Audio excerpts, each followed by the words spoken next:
नमस्ते बच्चों, 8वीं और 9वीं कक्षा के छात्र हम तो पूर्व ज्ञान में पत्र लेखन के बारे में तो जानकारी ले रहे हैं। तो आइए आज इस कक्षा में हम हिंदी सीखने की आवश्यकता पर जोर देते हुए अपने दोस्त मित्र के नाम पर पत्र लिखने के लिए यहाँ जानकारी लेंगे। क्या है बच्चों? हिंदी की आवश्यकता, हिंदी सीखने की। यहाँ पर सवाल ऐसा दिया गया है बच्चों, हिंदी सीखने की आवश्यकता,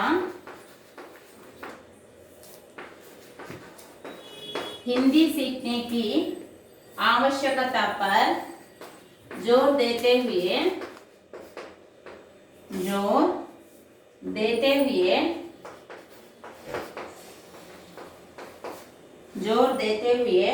दोस्त मित्र के नाम पर पत्र, दोस्त या मित्र कोई भी बोल सकते हैं बच्चों, हम मित्र के नाम पत्र लिखिए। यहाँ प्रश्न इस तरह दिया गया है बच्चों, यहाँ प्रश्न इस तरह दिया गया है।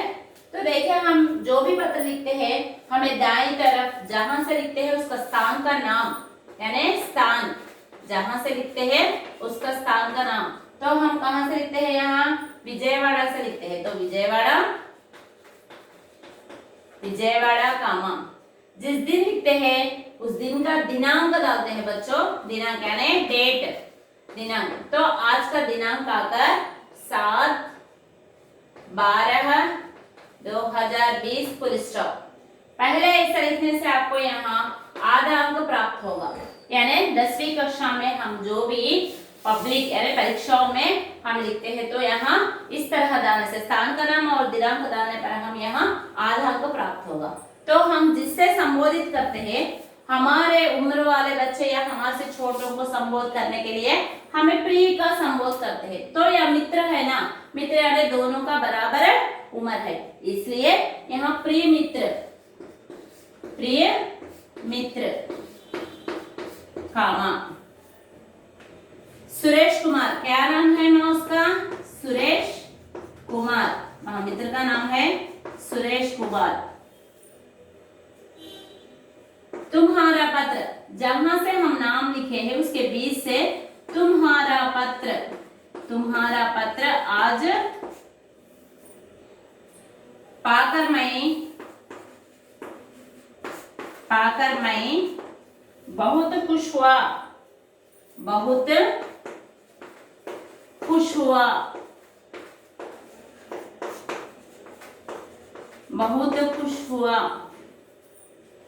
मैं अगले फरवरी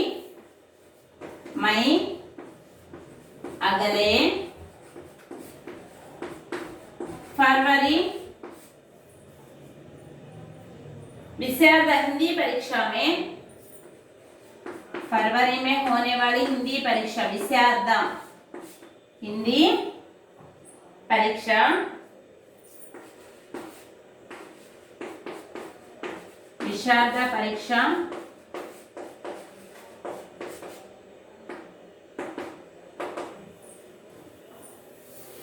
बैठने की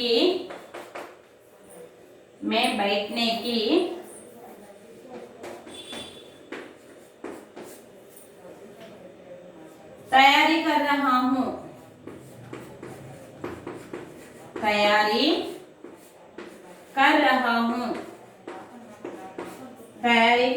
हूँ। हिंदी सीखने बहुत आसानी है, हिंदी सीखने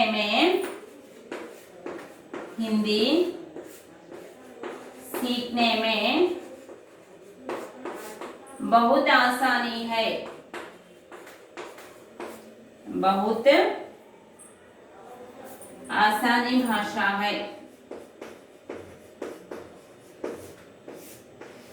बहुत आसानी भाषा है। वह हमारे भारत की राष्ट्रभाषा और राजभाषा भी है, वह हमारे भारत की राष्ट्रभाषा और राष्ट्रभाषा और राजभाषा भी है।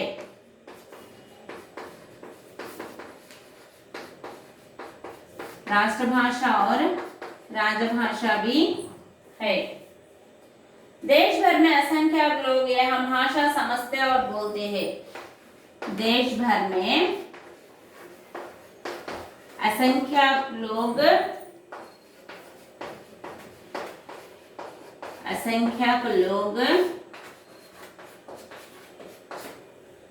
మా పిల్లలు ఒకసారి చూడండి అన్న, మనకి ఇక్కడ పత్రలేఖనం అంటే మనము ఇప్పుడు మనం 8th క్లాస్ 9th క్లాస్ యొక్క మనము ఆఫ్లైన్ క్లాసెస్ లో లెటర్ రైటింగ్ అనేటువంటి అంశాన్ని మనం నేర్చుకుంటూ ఉన్నాము.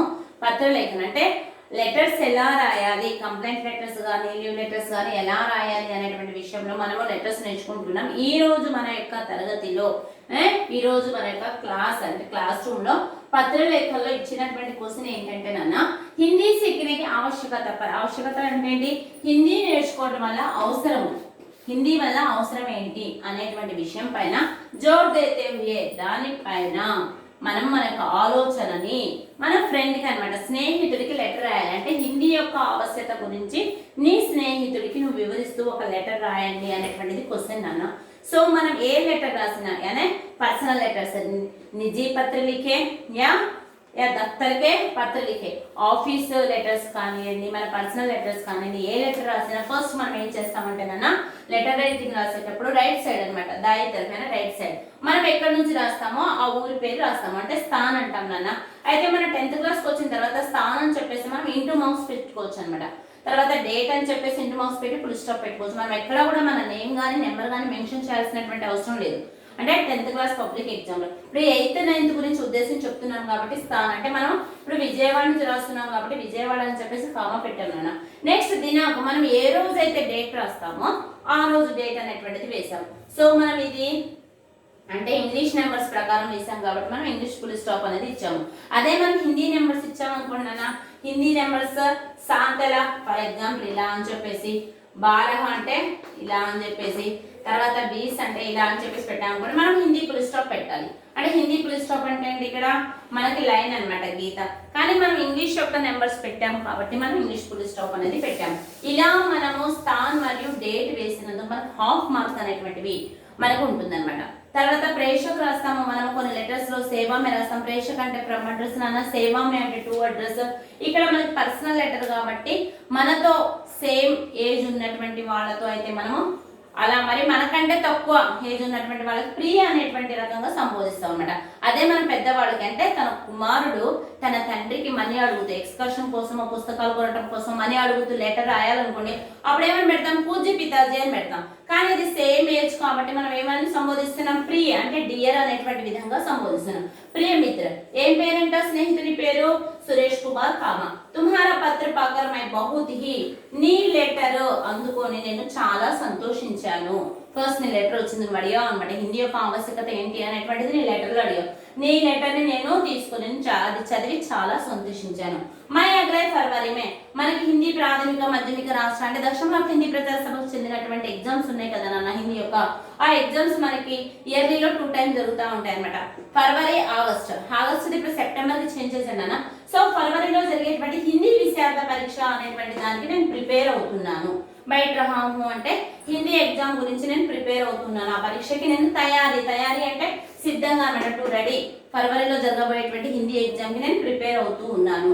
హిందీ సీఖనా బహుత్ ఆసానీ భాష హై, హిందీ నేర్చుకోవడానికి చాలా ఈజీ లాంగ్వేజ్. పైగా ఇది మన భారతదేశంలో హమారే భారత్ కి రాష్ట్ర భాష అంటే ఏంటన్నా ఇక్కడ నేషనల్ లాంగ్వేజ్ అనమాట. రాష్ట్ర భాష అంటే ఏంటి, నేషనల్ అంటే మనము ఇండియా మొత్తం మీద 29 స్టేట్స్ ఉన్నాయి ఎందుకంటే ఆల్మోస్ట్ 25 స్టేట్స్ లో హిందీ మాట్లాడే వాళ్ళు మరియు హిందీని అర్థం చేసుకునేటువంటి వాళ్ళ యొక్క పర్సంటేజ్ 99% మనకు ఉంటుంది కాబట్టి మనం దీన్ని నేషనల్ లాంగ్వేజ్ గా తీసుకున్నాం అనమాట. హిందీ రాష్ట్ర భాష అంటే ఇక్కడ మనం నేషనల్ లాంగ్వేజ్ అంటే అనేక స్టేట్ లో మన త్రిభాషా సూత్రం అనేది ఉంది.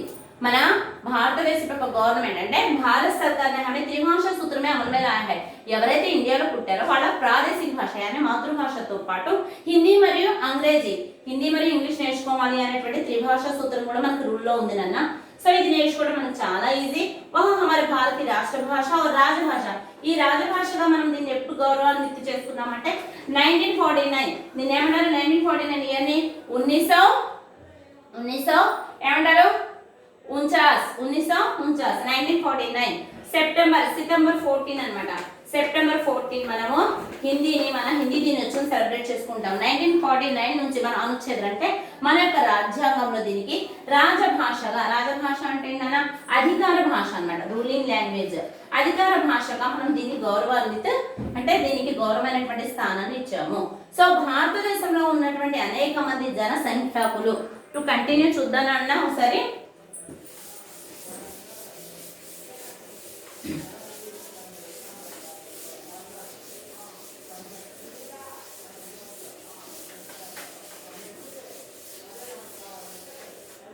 भारत देश में होने वाले अनेक असंख्याक छोड़ना भारत में होने वाले अनेक असंख्याक लोग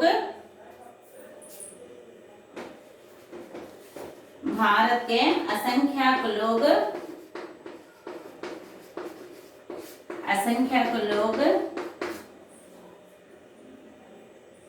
यह भाषा समझते हैं और बोलते हैं. यह भाषा समझते हैं और बोलते हैं. समझते हैं और बोलते हैं. समझते हैं और बोलते हैं. अगर हम उत्तर भारत में कहीं भी जाए तो हिंदी की उपयोगिता समझ में आएगी. अगर हम उत्तर भारत में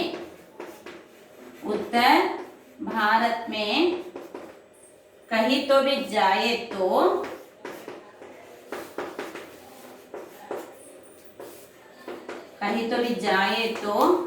हिंदी की उपयोगिता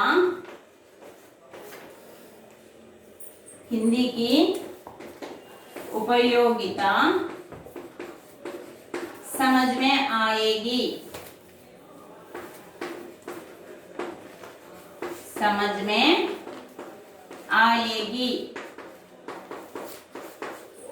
हिंदी की उपयोगिता समझ में आएगी.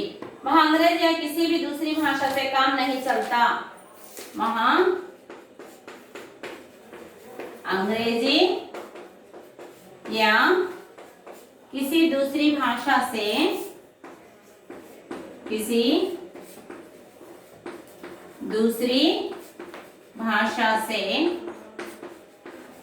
काम नहीं चलता.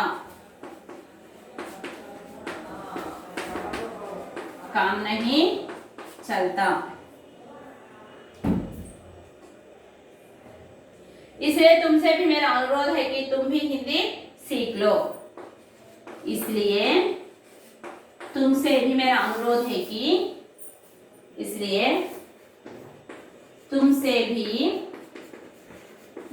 अनुरोध है कि मेरा अनुरोध है कि तुम भी हिंदी सीख लो. तुम भी हिंदी सीख लो.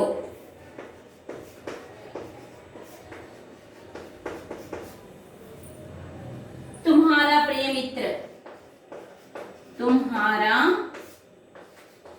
मित्र नाम रवि कुमार. जो भी चाहे वो చూడండి. మనం కంటిన్యూ చేసుకుంటే భారతదేశంలో అనేక సంఖ్యాకమైనటువంటి ప్రజలు వీటిని అర్థం చేసుకుంటారు మరియు సమజ్నా అంటే అర్థం చేసుకోవటం, और बोलना అంటే మాట్లాడటం అన్నమాట. అర్థం చేసుకుంటారు మరియు మాట్లాడతారు. अगर हम उत्तर भारत में మన ఇండియాని మనం 2 పార్ట్స్ గా డివైడ్ చేసుకున్నట్లయితే గుజరాత్ దగ్గర నార్త్ ఇండియా సౌత్ ఇండియా అంటాం కదా నాన్న. సో ఉత్తర భారత్ అంటే నార్త్ ఇండియా కనుక వెళ్ళినట్లయితే మనకి హిందీ వస్తేనే మన యొక్క కార్యకలాపాలు అంటే పనులు అనేటువంటివి జరుగుతాయి. అక్కడ ఏ లాంగ్వేజ్ వల్ల కూడా ఉపయోగం అంతగా ఉండదు అని చెప్తున్నాడు అనమాట. अंग्रेजी या किसी दूसरी भाषा से काम नहीं चलता. इंग्लिश వల్ల గాని వేరే లాంగ్వేజ్ వల్ల గాని నార్త్ ఇండియాలో ఎక్కువగా హిందీని మాట్లాడేటువంటి వాళ్ళ ఎక్కువ మంది ఉంటారు అని చెప్తాడు. इसलिए తుమ్సే భీ మేరా అనురోధ, అనురోధ అంటే ఏంటన్నా రిక్వెస్ట్ అన్నమాట. కాబట్టి నేను నీకు రిక్వెస్ట్ చేసేది ఏంటంటే దయచేసి నువ్వు కూడా హిందీ నేర్చుకో. హిందీ యొక్క ప్రాముఖ్యత గురించి నేను ఈ లెటర్లో చెప్పాను, కాబట్టి నువ్వు కూడా హిందీ నేర్చుకోవడానికి సిద్ధపడు, ఎగ్జామ్స్ రాయని చెప్పేసి అన్నాడు. తుమారా ప్రియ మిత్రుని, ప్రియ స్నేహితుడు నామ్ రవికుమార్. తర్వాత ఇక్కడ మనము కక్ష అని మనం క్లాస్ చేయొచ్చు నాన్న. తర్వాత ఇక్కడ పతా అని చెప్పేసి కింద మనం కన్క్లూజన్ లో పతా అంటే అడ్రస్ అన్నమాట. సో ఎవరికైతే మనం లెటర్ రాస్తున్నామో వాళ్ళ యొక్క అడ్రస్ అంటే ఇక్కడ 2 అడ్రస్, నామ్ ఫలానా ఎక్స్ అన్నమాట. తర్వాత షహర్ యా గావ్, తర్వాత Hindus, pin code, districts. So ఇవన్నీ వేసిన తర్వాత ఫుల్ స్టాప్. ఇదే విధంగా మనం హిందీ యొక్క ప్రాముఖ్యత నేర్చుకుంటూ మనము ఇక్కడ ఈ క్లాస్ లో హిందీ యొక్క ప్రాముఖ్యత గురించి లెటర్ రాసాం మనం. కాబట్టి మిగిలినటువంటి లెటర్ గురించి, మిగిలినటువంటి విషయం గురించి नेक्स्ट क्लास अगले कक्षा में बताएंगे। तो बच्चों धन्यवाद।